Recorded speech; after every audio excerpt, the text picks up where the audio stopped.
रुक्मांगदार्जुन वशिष्ठ विभीषणादीन पुण्यानिमान परम भागवतान् नमामि। ओम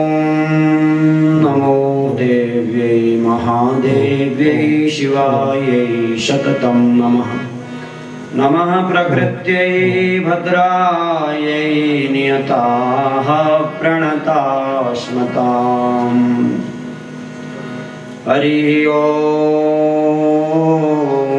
विनायकं गुरुं भानुं ब्रह्म विष्णु महेश्वरान्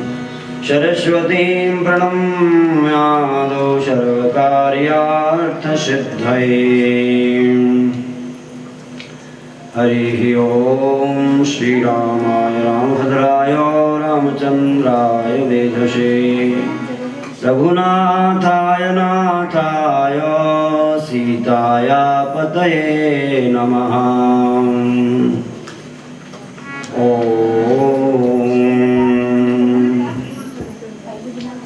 हरिः ओम गणनाथ सरस्वती रवि शुक्र बृहस्पति पंचेतान् संस्मरन् नित्यं पौराणी मुच्यते गिरः। हरिः ओम नारायणं नमस्कृत्य नरं चैव नरोत्तमं देवीं सरस्वतीं व्यासं ततो जयमुदीरये।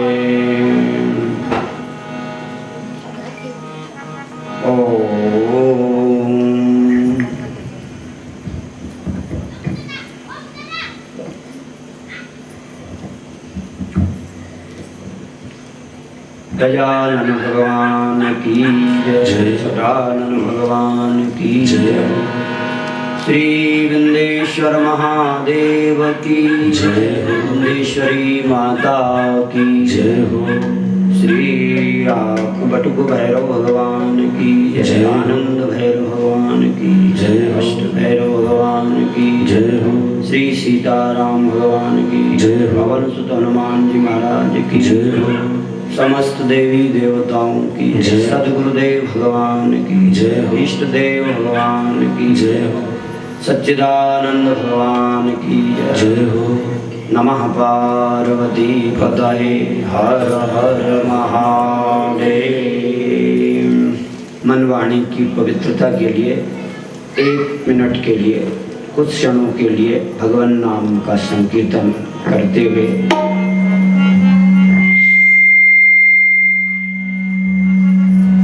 श्रीमद् शिव महापुराण की जो कथा महिमा है, महात्म्य है, उसकी चर्चा हम करें उससे पहले भगवान नाम लेकर अपने मन को एकाग्र बनाए, समाहित करते हुए भगवान नाम का उच्चारण करते हुए कथा में मन को दृढ़ता के साथ स्थिर करना है। तो इसलिए भगवान नाम संकीर्तन। जय शिव शंकर बम बम हर हर, जय शिव शंकर बम बम हर हर, जय शिव शंकर बम बम हर हर, जय शिव शंकर बम बम हर हर, बम बम हर हर उमा महेश्वर, बम बम हर हर उमा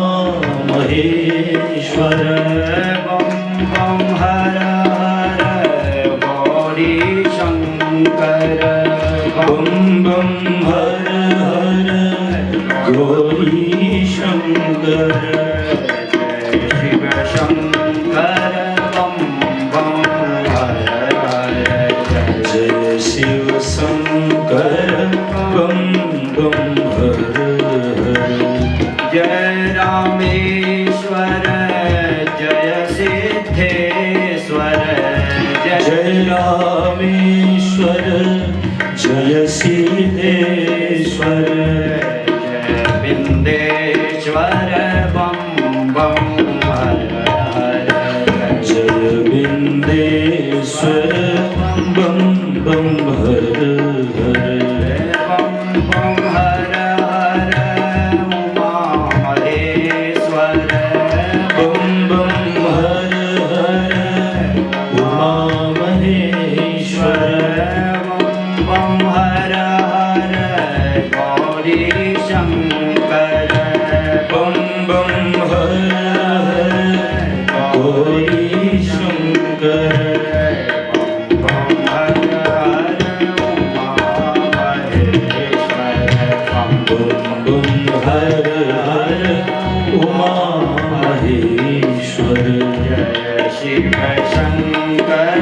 बम बम हर हर जय शिव शंकर बम बम हर हर सुख कर दुख हर बम बम हर हर सुख कर दुख हर बम बम हर हर जय शिव शंकर बम बम हर हर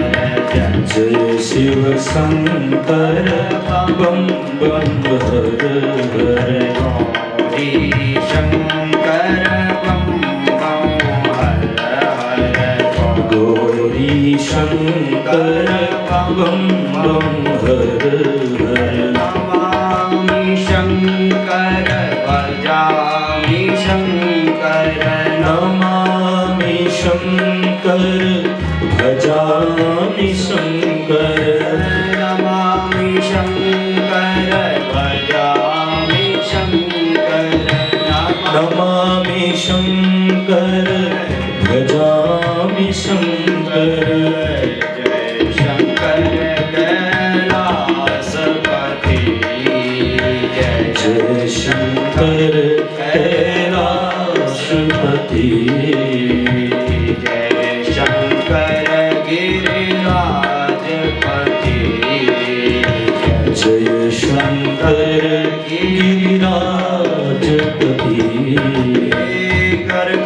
कर्पूरकारं करुणावतारं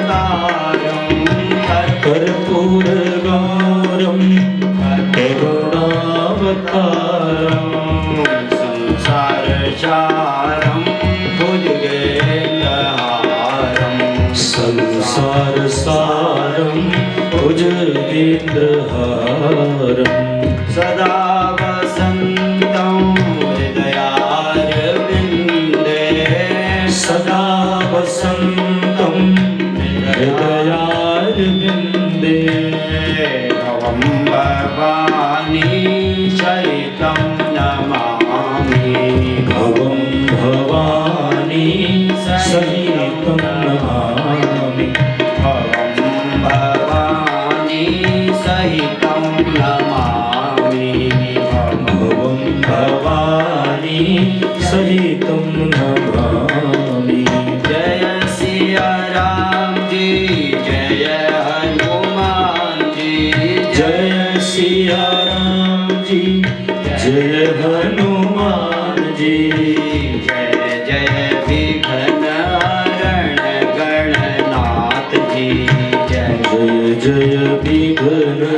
हरण गणनाथ जी जय जय विघ्न हरण भैरवनाथ जी जय जय जय विघ्न हरण भैरवनाथ जी जय जय विघ्न हरण हनुमान जी जय जय जय विघ्न हरण हनुमान जी जय सिया राम जी जय हनुमान जी जय सिया राम जी जय हनुमान जी जय जय विघ्न हरण हनुमान जी जय जय विघ्न हरण हनुमान जी श्री राम जय राम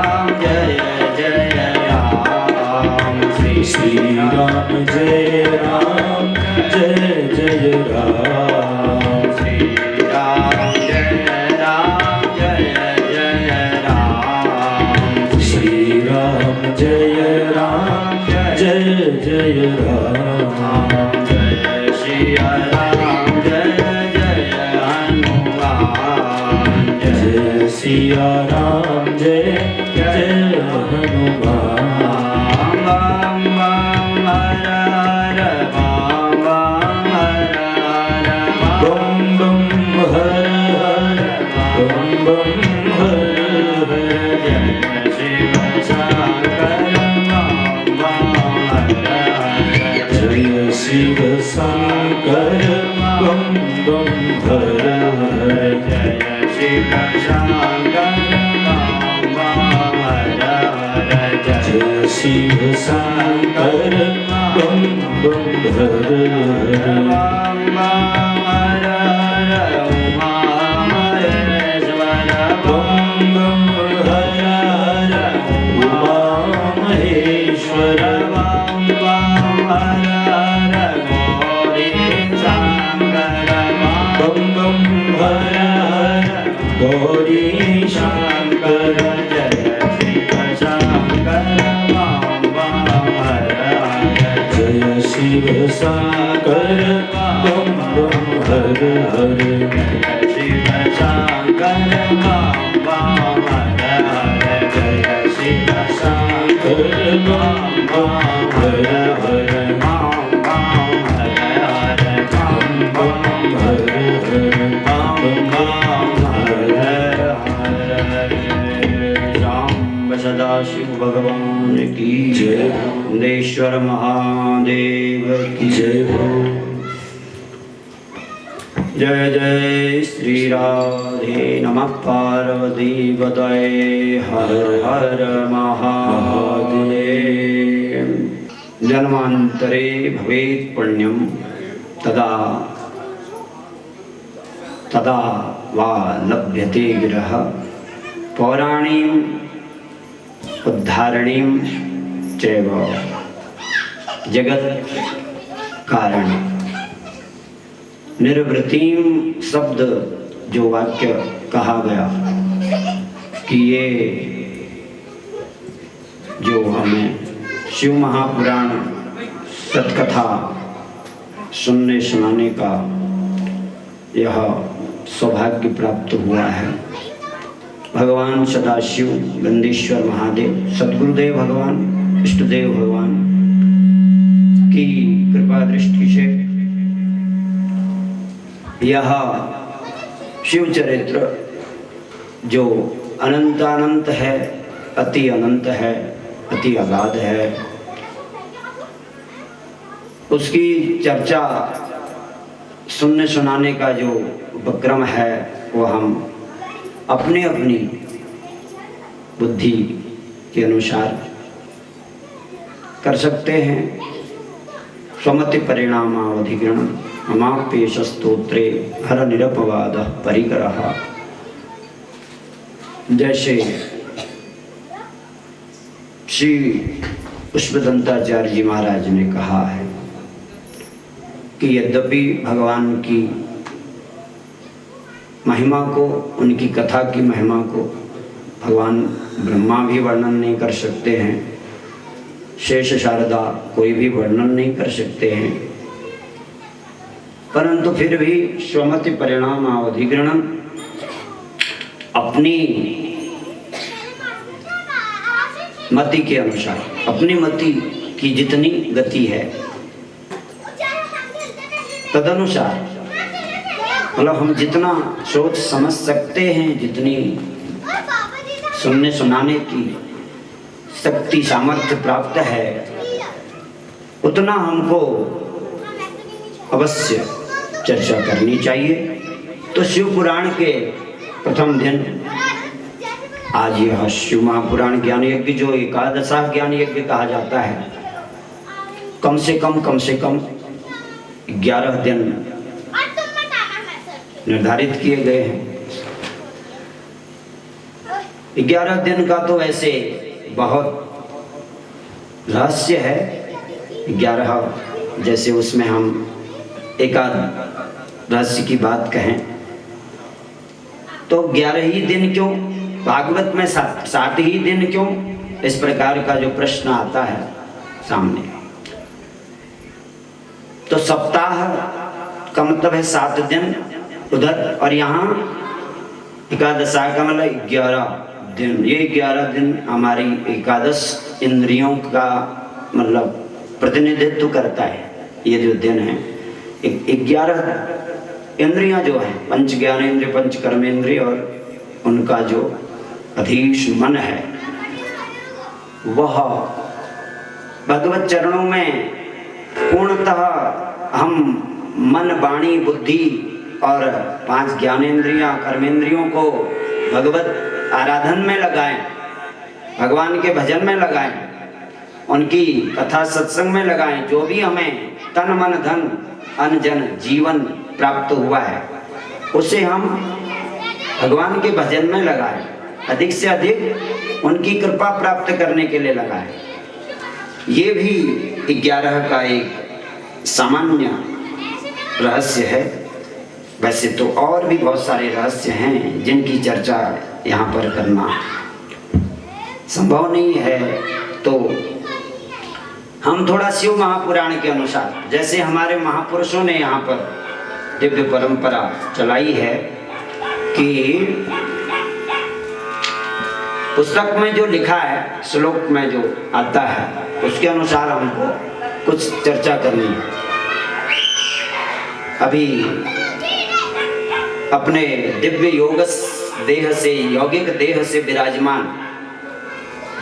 ब्रह्मलीन का मतलब जो अपने योग शरीर से विराजमान है महात्मा, महापुरुष, परम पूज्य, परम वंदनीय, प्रातस्मरणीय महादेव जी महाराज, जो इस समस्त क्षेत्र के गुरु महाराज के रूप में जाने जाते हैं, उन महाराज जी के ही परम कृपा शिष्य, परम वंदनीय, परम आदरणीय देवनागरी जी महाराज, उनका ये आज इस अवसर पर स्मरण करते हुए,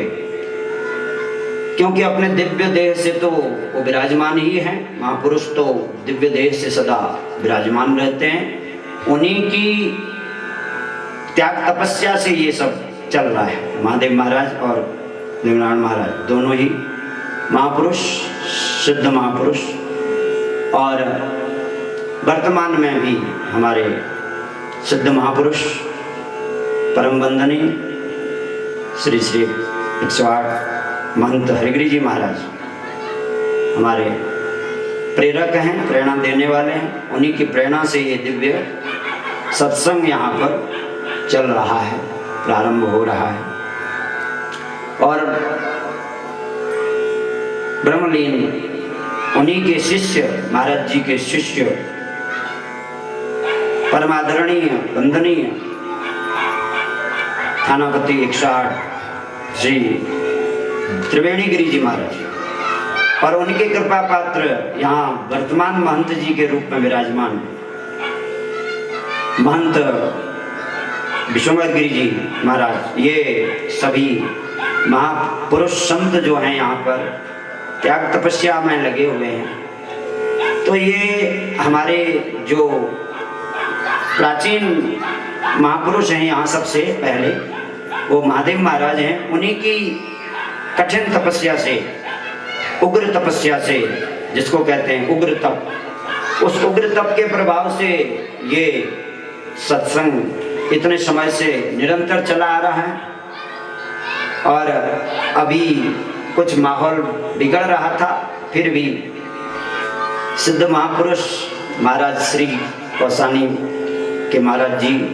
वैसे तो ये उन्हीं का पीठ है, सिद्ध पीठ है, तो उन्हीं की प्रेरणा से फिर ये उनकी प्रेरणा है, उनका तपोबल है। और हमारे विश्वनाथ गिरी जी महाराज का ये बड़ा प्रयास है, बड़ी संघर्ष है, और बड़ा भक्तों से उनका लगाव है, प्रेम है। उसी के प्रभाव से ये सब व्यवस्था यहाँ पर बनती है और बनती रहेगी भगवत कृपा से। तो ये कथा की महिमा का हम यहाँ पर जिक्र कर रहे हैं, कथा की महिमा का बखान कर रहे हैं कि ये कथा भक्तों के, इन महान संत भक्तों के तपोबल से इस धरती में विराजमान होती है और इस कथा का दिव्य दर्शन, दिव्य श्रवण और इसका परम दिव्य रसपान हम कर पाते हैं। ये संतों के तपोबल का ही प्रभाव है। तो यहाँ पर हम हमारे जिनको हम भाव से स्मरण कर रहे हैं, इन सभी संतों को जो इस समय दिव्य देह को धारण कर चुके हैं, उनमें महाराज जो देवक नारायण गिरी जी महाराज हैं, उन्होंने कहा था कि श्लोक पढ़ना चाहिए। जब हमने भी यहाँ पर कथा की थी 25-30 साल पहले की होगी, तो उस समय महाराज जी की प्रेरणा से की, तो उन्होंने यही संदेश दिया था कि आप जो हैं ये श्लोक जरूर पढ़ें। तो इसलिए हम श्लोकों से ही प्रारंभ करेंगे, उन्हीं की प्रेरणा है। तो जो हमारे शिव महापुराण का मूल गुटका हमारे पास यहाँ पर विराजमान है, उसी का हमने पूजन किया। शिव महापुराण अक्षर ब्रह्म के रूप में, ये अक्षर ब्रह्म है भगवान का। अक्षर ब्रह्मणे पुराण परमात्मने श्री शिव महापुराणाय नमः। इस नाम मंत्र से ही जो है पाद्यादि निराजनांत पूजन किया जाता है, ये संक्षिप्त पूजन का विधान तो यहाँ पर आता है। तो इसलिए महाराज श्री जी की जो शुभाज्ञा है, दिव्याज्ञा है, उस आज्ञानुसार हम मौखिक न कहकर शिव पुराण के अनुसार कह रहे हैं। सौनक जी ने पूछा था, क्या पूछा? नैमिषारण्य तीर्थ सभी जानते हैं, जो इधर सीतापुर जिला जो कहा जाता है, सीतापुर जिले के अंतर्गत नैमिषारण्य तीर्थ है। दर्शन करने तो हम गए थे वहाँ, आप लोग भी गए होंगे कई लोग। तो वहाँ चक्र तीर्थ कहा जाता है। महर्षि दधीचि महाराज ने वहाँ पर कठिन तप किया था, उनके तपोबल से सारे तीर्थ देवता वहाँ विराजमान हुए थे और तब उन्होंने फिर अपना तीर्थ स्नान, सारे तीर्थों का स्नान वहीं पर कर लिया था और फिर अपनी देह का परित्याग करके परोपकार के लिए इस देह का परित्याग किया था। ये लंबी कथा अन्य पुराणों में आती है। तो यहाँ पर यही चक्र तीर्थ नैमिषारण्य, इसमें सौनकादि 88,000 ऋषि कहे जाते हैं, ऋषि मुनि लोग। उन्हीं ऋषि मुनियों के वंशज हैं वैसे तो हम लोग भी, लेकिन उनकी तरह हम आचरण नहीं कर पा रहे, उनकी तरह हम भाव भजन में अपना मन नहीं लगा पा रहे, कथा सत्संग से हमारा लगाव नहीं बन पा रहा है, जबकि हम भी उन्हीं की संतानें हैं। तो उन ऋषि मुनियों की संतान होने के कारण हमको भी ऐसा भाव बनाना अति आवश्यक है, तभी हमारा यह मानव जीवन सफल है, सार्थक है और कृतकृत्य कहा जाता है। मतलब जो करना था वो तभी पूर्ण हो सकता है जब हम कथा सत्संग के लिए, भजन के लिए अपना पूर्ण मनोयोग जो है समर्पित करें।